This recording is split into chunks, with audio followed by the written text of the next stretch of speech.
سب سے پہلا مقصد زکوٰۃ کا وہ اطاعت باری تعالیٰ ہے۔ رب تعالیٰ کا حکم ہے، مالک ہے وہ، اس نے مال عطا کیا ہے تو اب اس نے حکم دیا ہے وَآتُوا الزَّکَاۃَ، زکوٰۃ ادا کرو، تو اطاعت کی وجہ سے زکوٰۃ فرض ہے۔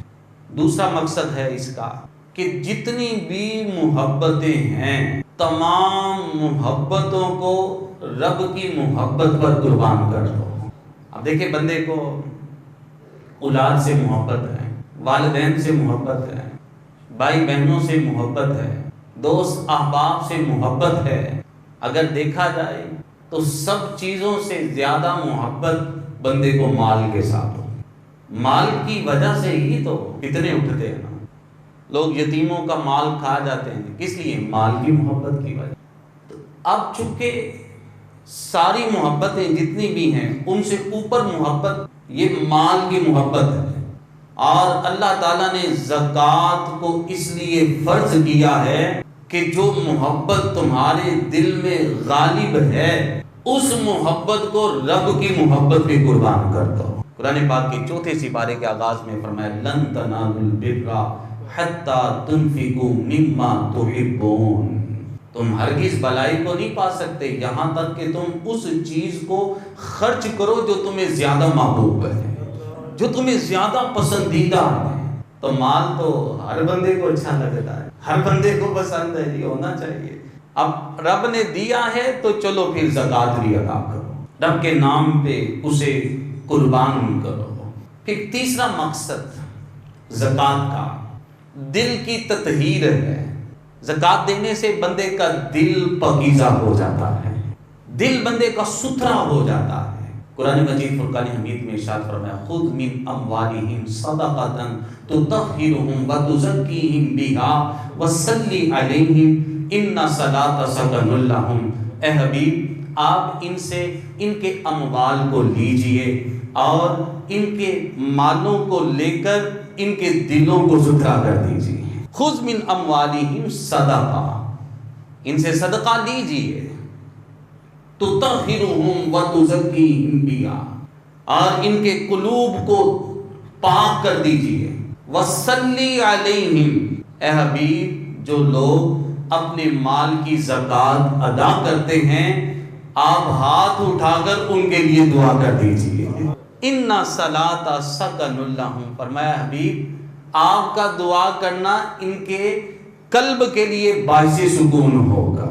اب دیکھیں زکوٰۃ وہ عبادت ہے وصلی علیہ کہ جو بندہ زکوٰۃ ادا کرتا ہے، صدقہ دیتا ہے، اللہ کے حبیب صلی اللہ علیہ وسلم اس کے لیے دعا فرماتے ہیں۔ صلی کا معنی ہے دعا کرنا، تو اب سرکار کی دعا اس کو ملے گی جو رب کی بارگاہ میں اپنے مال کو خرچ کرے گا، اپنے مال کا صدقہ کرے گا، اپنے مال کی وہ زکوٰۃ ادا کرے گا، زکوٰۃ ادا کرے گا۔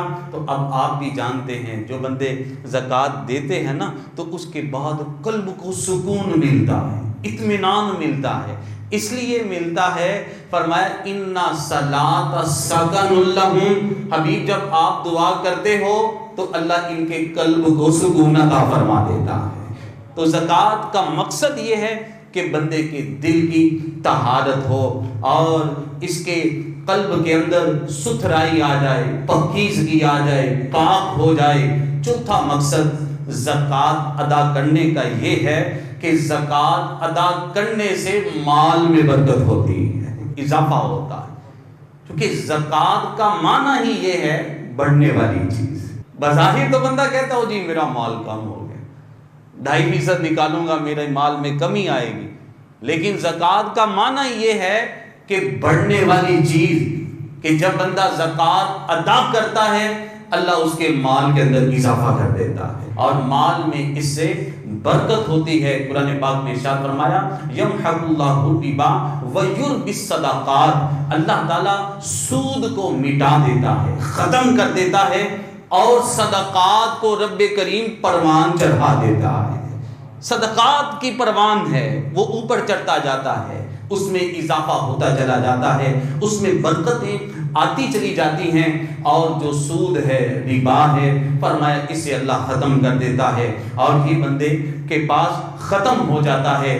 زکوٰۃ کے 5واں مقصد یہ ہے کہ زکوٰۃ ادا کرنے سے راہ حق میں جان کو قربان کرنے کی تیاری ہے۔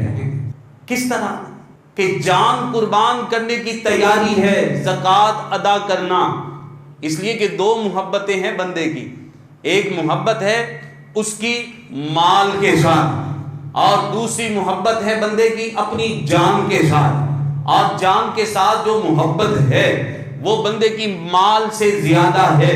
فرمایا جب تم اپنی ایک محبت قربان کرو گے، زکوٰۃ دو گے، مال قربان کرو گے، تو اللہ کے نام پہ جان قربان کرنے کی تیاری بھی ہو جائے گی، وہ تیاری تمہیں مل جائے گی، کیونکہ جو بندہ مال نہیں قربان کر سکا تو وہ پھر جان کیسے قربان کرے گا۔ مال کو اللہ کی راہ میں خرچ کرنا۔ زکوٰۃ کا چھٹا مقصد یہ ہے کہ غریبوں کے ساتھ تعاون کرنا، غریبوں کی مدد کرنا، یہ زکوٰۃ کا مقصد ہے۔ اب جب بندہ زکوٰۃ دیتا ہے تو غریبوں کی مدد ہوتی ہے۔ اللہ تعالیٰ کا نظام قدرت یہ ہے کہ سب لوگ امیر ہو جائیں، ایسا نہیں، سارے لوگ غریب ہو جائیں، ایسا بھی نہیں۔ اس کا قانون قدرت یہ ہے کہ بعض امیر ہیں، بعض غریب ہیں، اور جو امیر ہیں ان کو حکم ہے کہ وہ تعاون کریں، اپنے غریب مسلمان بھائیوں کے ساتھ حسن سلوک کریں، غریبوں کو اپنی مال کی زکوٰۃ دیں۔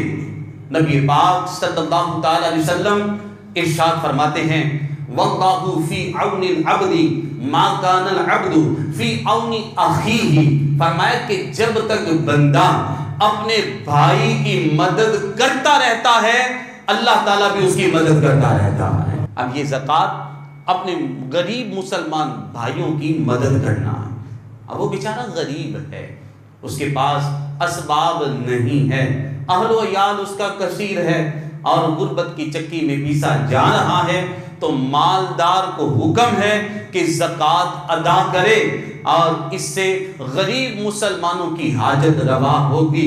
نبی پاک صلی اللہ تعالی علیہ وسلم ارشاد فرماتے ہیں من مشى فی حاجت اخیہ کان خیرا لہ من اعتکاف 10 سنین، فرمایا کہ جو شخص اپنے گھر سے چلا ہے اور اپنے بھائی کی حاجت پوری کرنے کے لیے چلا ہے تو اللہ کریم اسے 10 سال کے اعتکاف کا ثواب عطا فرماتا ہے۔